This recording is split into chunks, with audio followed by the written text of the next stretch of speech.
Buenas tardes, profesor Carlos García. Mi nombre es Sarina Ruiz Ceballos. Voy a presentar los 5 casos del libro Oliver Sacks. El primer caso es fantasma. Los neurólogos se refieren a este término fantasma porque es el recuerdo de una parte o una extremidad del cuerpo de forma persistente, ¿no? Normalmente es una extremidad que se ha perdido por meses o por años.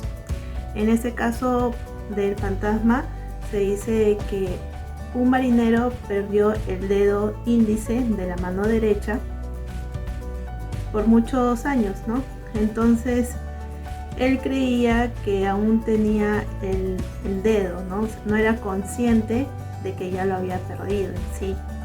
Entonces cada vez que, por ejemplo, comía o quería rascarse el ojo, él temía de que ese dedo le podría también utilizarlo, ¿no? Y de esa manera de repente poder hacerse daño en el ojo o algo parecido.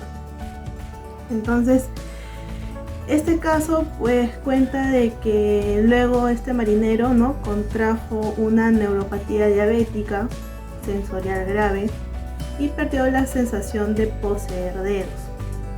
El dedo fantasma también desapareció, ¿no?, de alguna manera.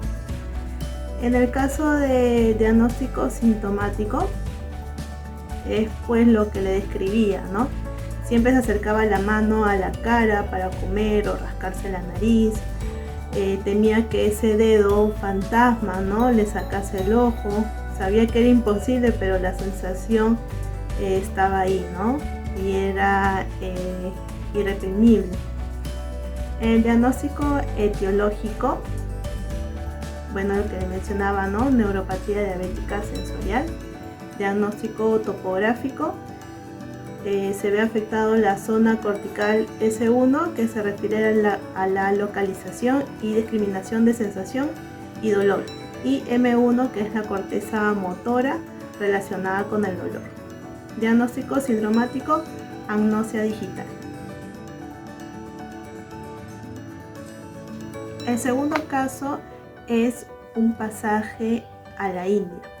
Era de una joven llamada Bhagwandi, de 19 años, que le detectaron un tumor en el cerebro a los 7 años. Para ese entonces no le había diagnosticado que sea maligno, ¿no? Entonces pues se dedicó a vivir su vida plena porque la recuperación fue bastante rápida.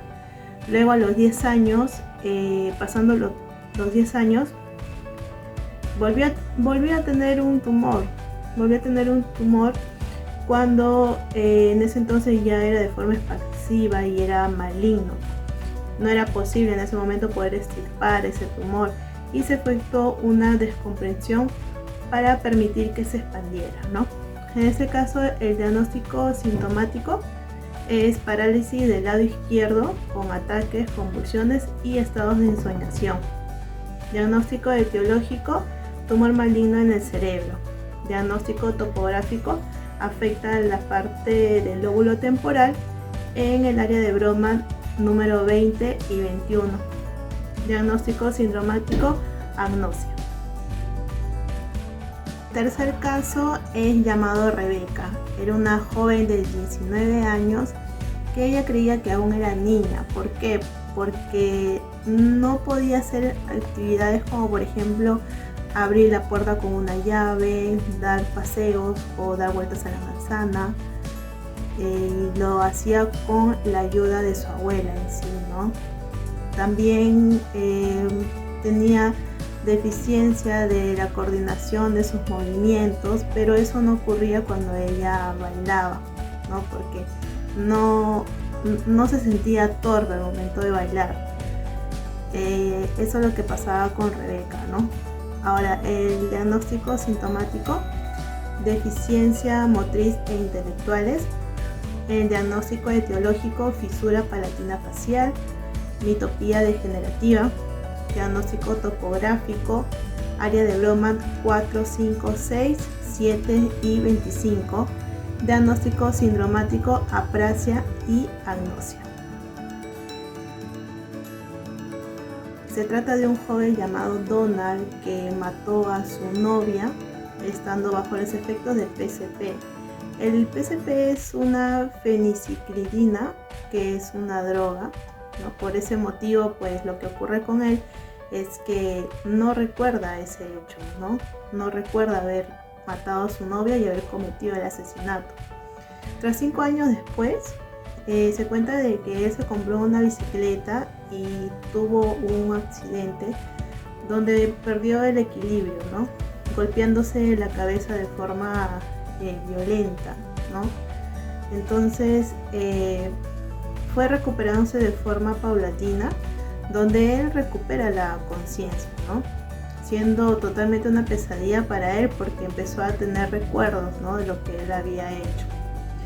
Tuvo como consecuencia pues desear acabar con su vida,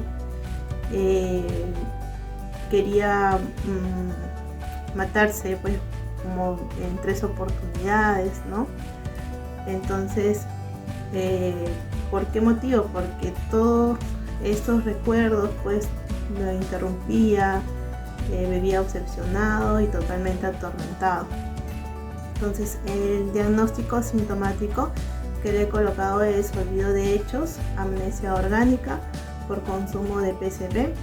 Diagnóstico etiológico, tenía hematomas bilaterales, subdurales, hemipléjico, agitación incesante y epilepsia. En diagnóstico topográfico se ve afectados los lóbulos frontales, temporales, área de Brodmann 20, 21, 26 y 27. Diagnóstico sindromático, agnosia. El último caso es llamado Manos. Se trata de una persona adulta, mujer de 60 años, llamada Maileni. Ella tenía ceguera congénita y también parálisis cerebral. Lo que sucedía con ella es que ella no sentía sus manos, ¿no? Entonces no podía hacer movimientos ni realizar actividades básicas, por ejemplo, comer, tomar, coger un vaso de agua y tomárselo. No podía sola, ¿no? Siempre necesitaba ayuda y siempre la ayudaban, ¿no?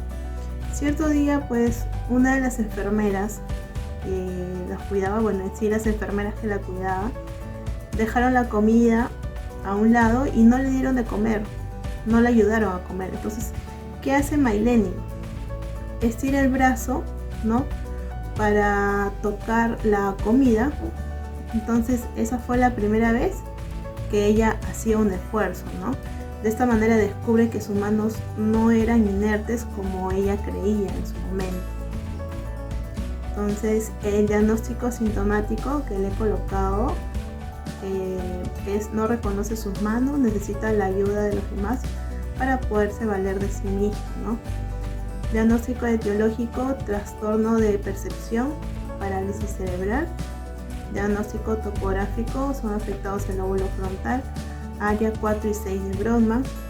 Diagnóstico sindromático, apraxia y agnosia.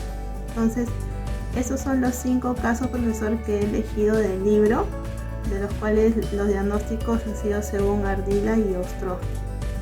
Desde ya, muchas gracias por el apoyo que nos ha dado en este módulo y esperemos que lo volvamos a ver en otro curso más adelante. Muchísimas gracias y esto sería todo.